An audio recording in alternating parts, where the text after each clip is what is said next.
Une soirée festive au Festival Arikana de Vassan à la tournure inattendue. En pleine performance de la chanteuse country Julie Duguay, un chapiteau s'effondre sous la force des vents.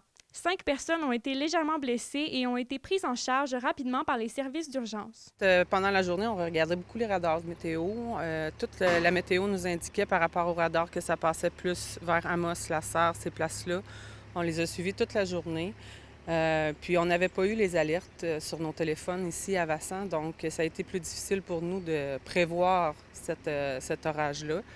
On avait pris beaucoup de précautions, on avait quand même défait nos petits chapiteaux, puis on avait serré des trucs pour éviter les dommages. Mais nous, avec la grandeur du chapiteau qu'on avait, les gens étaient protégés quand même de la pluie, fait qu'on a poursuivi.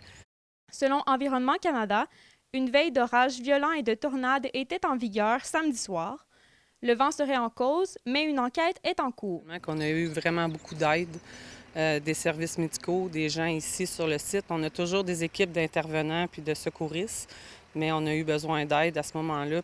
Bien, on l'a aidé, là, dans le fond, à vérifier avec elle la communication aussi, parce que les citoyens de Val-d'Or se posaient beaucoup de questions par rapport à l'événement, donc de donner les bonnes informations pour un petit peu arrêter le tourbillon d'informations qui circulait un peu partout. Pour la présidente du festival, Émilie Giroux, gérer un orage d'une telle intensité, c'était du jamais vu. Je pense qu'on n'est pas en tort dans le sens que c'est la météo, puis on ne peut pas tout prévoir, là, mais c'est sûr qu'on va prendre un petit peu plus au sérieux les alertes puis les orages. Là.